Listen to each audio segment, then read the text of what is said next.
get no rest. No, no, I've been down so long that my mind can't get no rest. No, no, this ain't easy, darling, 'cause the devil's on my trail. I've been running so long that my feet don't work no more. Oh yeah, I've been running so long that my feet don't work no more. Oh no, it ain't easy, darling, when the devil's on my trail. Oh yeah.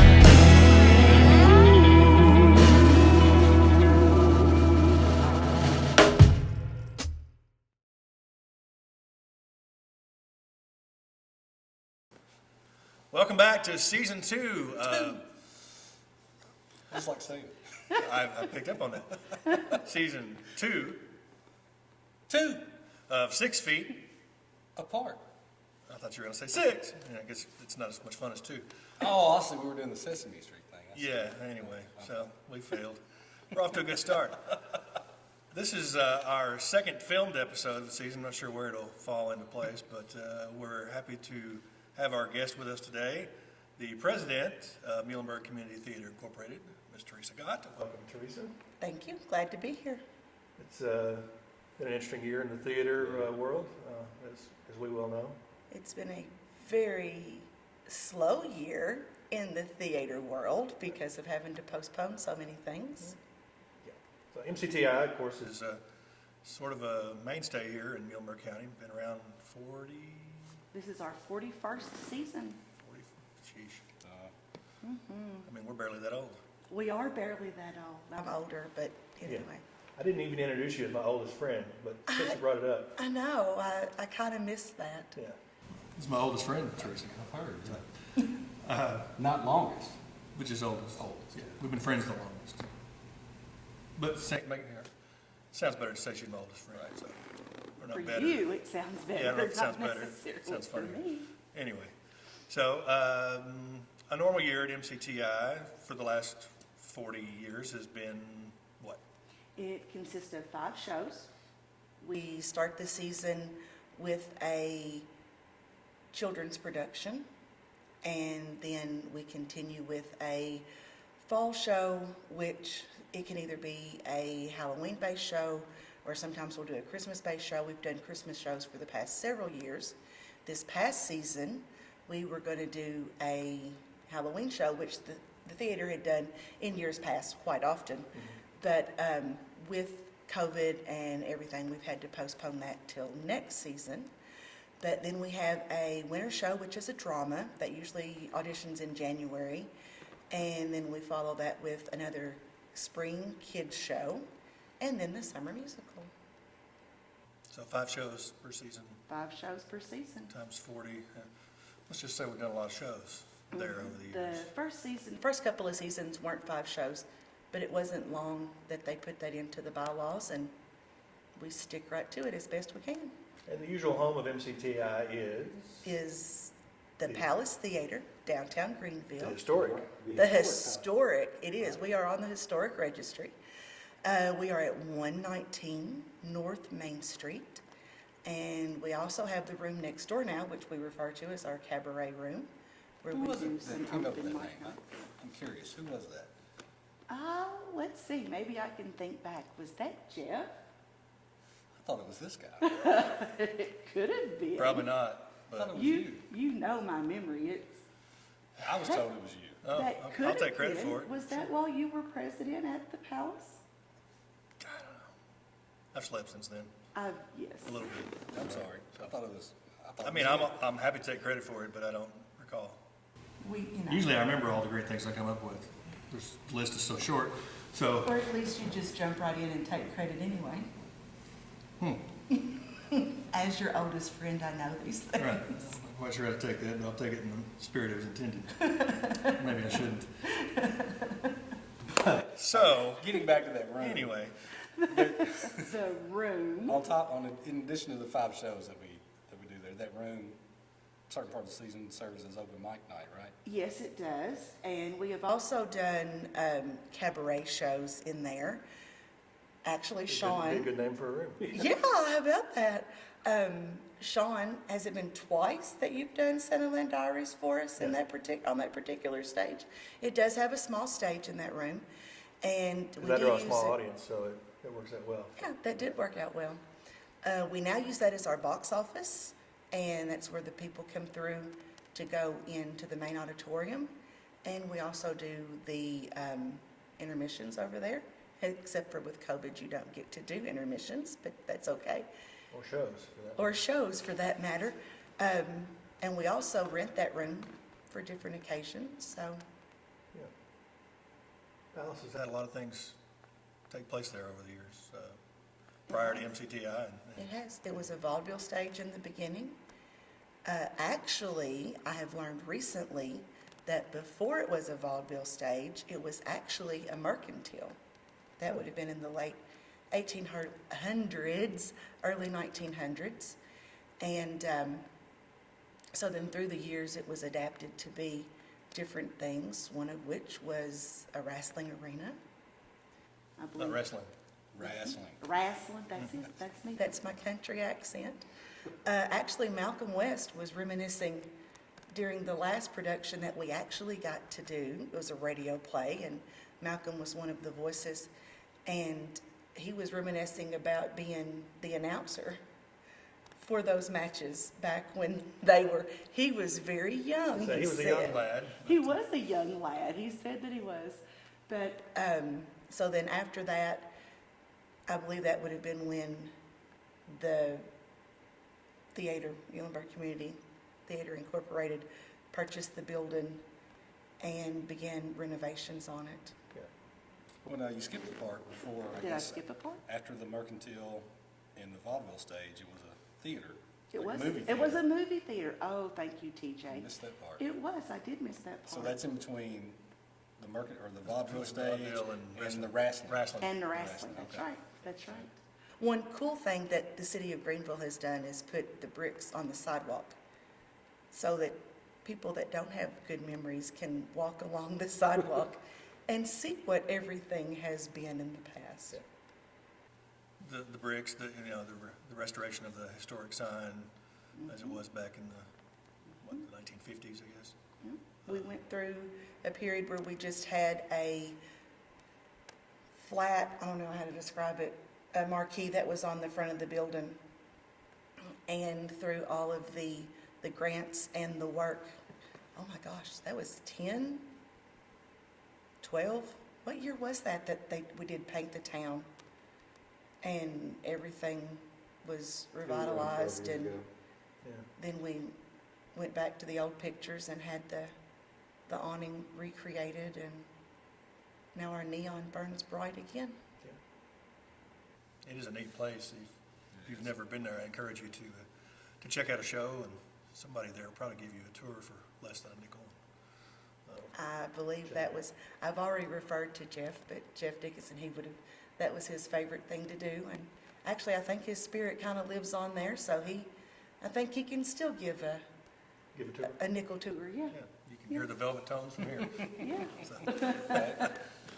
A lot of people have done a lot of hard work there over the years, and don't want to leave anybody out, so I'm not going to start naming names, but it is a nice kind of feather in the cap of the local arts community to have such a place with such a history, and to provide the service that it does for our youth, for one thing. Those two youth productions that you mentioned in the fall and the spring bring out a ton of kids. It does. It does. We've had productions, and usually the children's productions are double cast, so we can have up near 100, youth that is included in those two productions within one of our, either the spring or the fall kids show. Yeah, I know we house those here quite often because of the space and Yeah, needed and the number of people size involved. that we have grown to with Those children's productions, with COVID and everything going on, the past the last children's show that we had auditioned and cast and were working on before everything kind of got locked down was Peter Pan. And we had intentions of doing it at the Palace. So hopefully in the spring, we will be able to get that one back on stage and get the rehearsals going again and plan on doing that one. Yeah, so let's At move the forward with that Palace in and the talk a spring. little bit more. We've sort of gone through the history and what has and hasn't taken place in the last little bit. So going forward, when you think Peter Pan will be the next thing on tap? Or? Peter Pan should be the next thing on Yeah, I tap. should have knocked on wood, crossed Yeah, my fingers and eyes yeah, and everything. and I brought my notes so I wouldn't leave anything out. Our season runs from August the 1st through the end of July. And Not going to quiz her on how many days are in July. I know, that's why I said the last day of July, because that left me for a moment. But anyway, what we've basically done, our 2021 season had been slated and voted on by the board and was in place. And the first show for that season was Peter Pan, and that has been postponed until the auditions for it should be the 1st and 2nd of March, and then the show dates will be the end of April this coming spring. And following that will be our summer musical,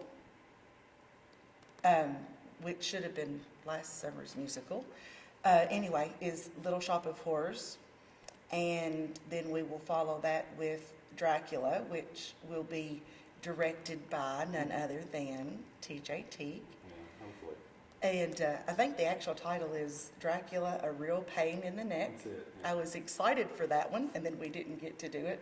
But that has been postponed to the fall of 2021. Hey, that's this year. Wow. All year long. All year long. All right. And then we'll follow that with Christmas Story, which was postponed from this past Christmas, and it will be the one for this December. And then we just voted, the executive committee voted to postpone Brighton Beach Memoirs, which will be hopefully our winter show in 2022. So hopefully we'll be able to get everything. We'd already paid for all the rights and all that, so surely we'll be able to get those back on stage eventually. But not, yeah, definitely. Not that there's any superstitions or anything in the theater. No. Oh, no, none, Right. none whatsoever. Well, that's exciting to at least have a plan moving forward, and hopefully it will start soon, because auditions will be here before you know it. They will. They will. Be If honest. people want to learn more about those auditions or show dates or anything like that, what's the good? Where do they go? We have several social media accounts. We have Facebook. We are also on Twitter. We are on Instagram. And we have our website, which is www.mctiky.org. And you should be able to find all of those things there. One of the drawbacks to not being able to do our productions is that, we're not a larger theater company. We do not have larger sponsorships, and we do heavily rely on the charging, the admission and all the things that go with that, as far as having money coming in to keep the lights on. And I guess I should thank the Martin Foundation and the Muhlenberg Arts Council, because they came through with a nice grant for us about a month ago. That was presented to us during the, Just in time for Christmas. just in time for Christmas. It was actually presented to us, I believe you brought that over when we were doing the listening party for the cast for Yeah.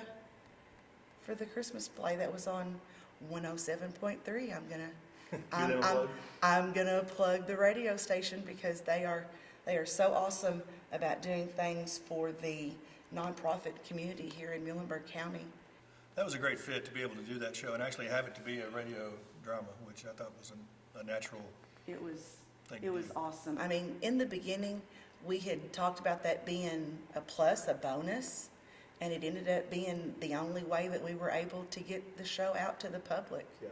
But it was neat to be able to just sit and listen and kind of take ourselves back in time and think about how that days past were not as hectic, and Yeah. you sit and listen to the radio and And it gave people a chance who wouldn't even have gotten to come in if we had done it on stage to listen to it.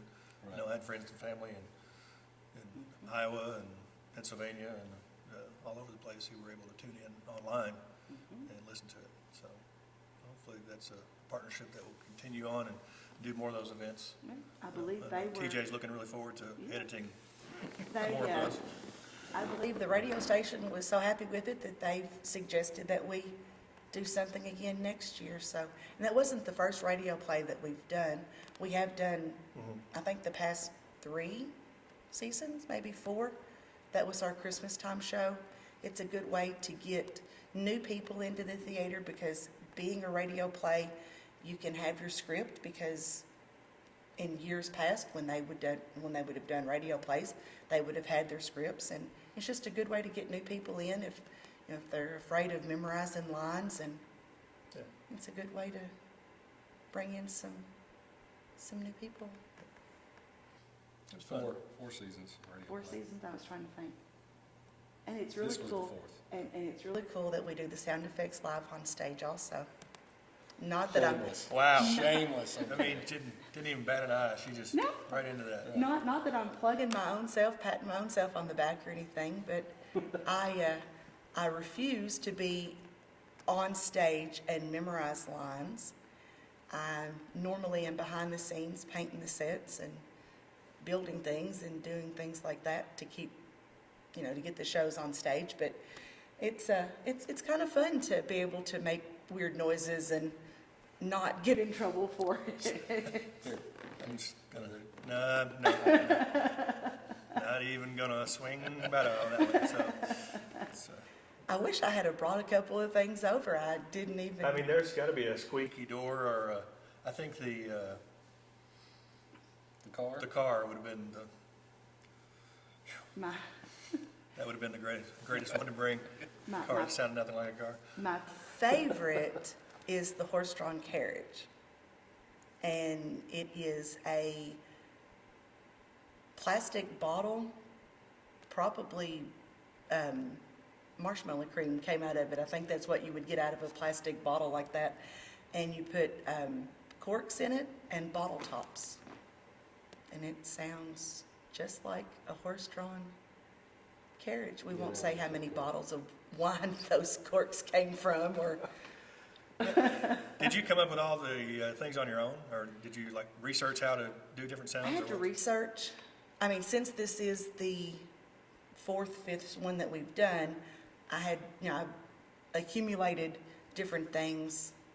I was sad that I didn't get to use the thunder, but, there wasn't a place for thunder in Miracle on 34th Street, unluckily. But there's been several things that, just you have to do your research, because it's hard to come up with some of the sounds. But Yeah. I was thinking the other day about the glass, when we had to break glass for the, you remember what scene that was? For the window when George Bailey throws a rock. Yeah, through the when he glass. threw that, Yeah. yep. And It's a Wonderful Life. And you can't really, really break glass on stage, No. so. Well, I can, but you can, but it's not I really, have. But not that's- really. That's another story. I know in the musical Annie, one of the scenes has they're on a radio show, and there's a little taste of that. That was the first time I remember really Seen a being Foley. involved in having them do that years ago, and it's been done since then. MCTI, but I think you found your comfort zone. I think so. Hide behind the table and hide behind all the cool things, and Utilizing her executive privilege not to be on stage otherwise. Right. Whatever works. And you talked about that, and it does, the Palace relies heavily on the shows, the season, because all the ticketing and stuff that brings in, especially the children's shows, because we draw the biggest crowd with all those little kids. This season's been dark, all but the one radio play. So is there still a place where people can go if they feel inclined to give and help support the theater? We have, since everything has happened, we have put a donation button on the Facebook page, and there's also a link to that on the website. And I believe I hung up the QR code on the front of the palace. So if you just happen to be in, Walking by, Downtown Greenville, walking by and reading the bricks, Checking out the lights. checking out the lights and checking out all the new shops that are, tax deductible, right? it is. You'll take a check too, right? Oh, yes, definitely.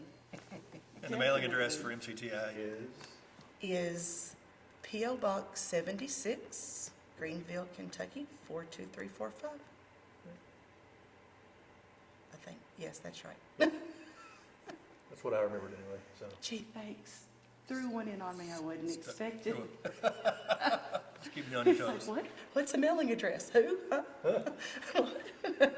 So we're hopeful to get the season underway in March, and lots of exciting things happening there. And we're looking forward to having MCTI back on our stage Yeah, really. soon. Looking forward to having anything on our stage, actually. But Other than us. Other than y'all, yeah. Right. but it's always good, you know. We know that we're going to have good crowds with that, and it's exciting to see the kids learn and grow. And the cool thing about having the option of either having them at the palace or having them here is the diversity between the two places. Because, I mean, there are things here that we don't have at the palace that they get to be introduced to that otherwise they wouldn't know existed in the theater world with the stages. And, I mean, we've had several youth that have come through and have gone on to use that to the arts, the theater arts is their career. Yeah. And we've actually got a couple right now, We've got several or in 3 or school. 4 in In school college right right now. We've had several that have graduated in the years past that they're costume designers, and I mean, it's just Stage managers, stage managers. I mean, actors it's and just actresses, tech remarkable people. to think that they're going to do big things, and they come out of Muhlenberg County and the community theater and the drama program here at the high school. Pretty proud of that. Absolutely. So and it's great to see those ones that you remember, you know, having one line when they were this tall, and then to see them come up through the ranks and have a leading role before they get out of school and go off to do bigger and better things. So you see that a lot though in your real world, in your actual job. That I have a job. the word on the street is that you actually do something to work, earn a living. Well, if you ask my principal, he'll tell you no, that I don't really. But my other claim to fame is that I'm the art teacher at South Middle here in Muhlenberg County. So I am definitely an artsy person. But yes, and I mean, even with the art side of my world, there's students that have gone on to do big things and have art shows in big cities. And I mean, it's cool to be able to see them grow and continue that as their career.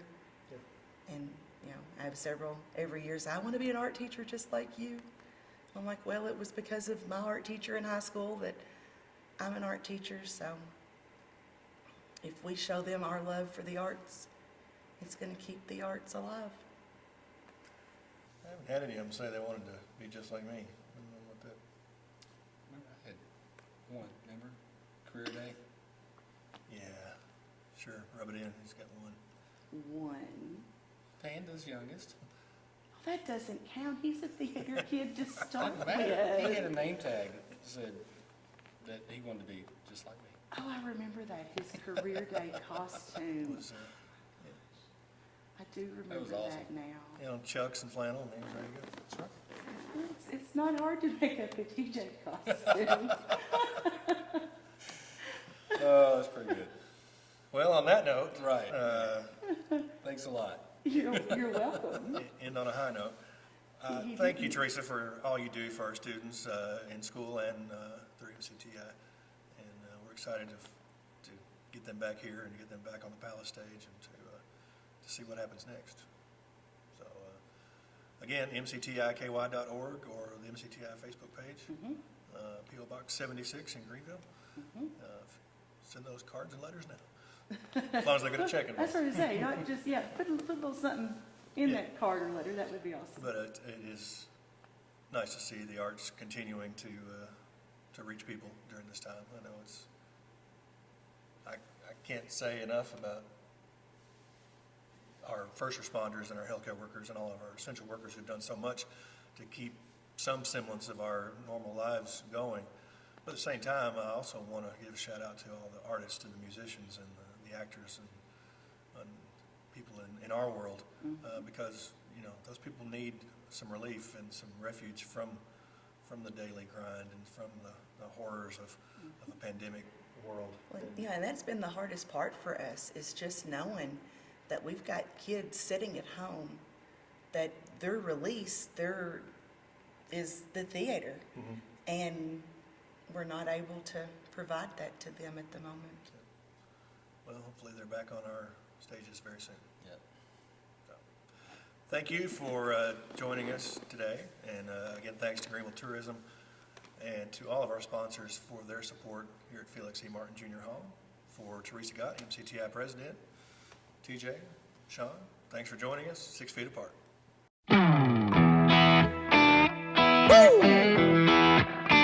All right. Well, I've been down so long that my mind can't get no rest.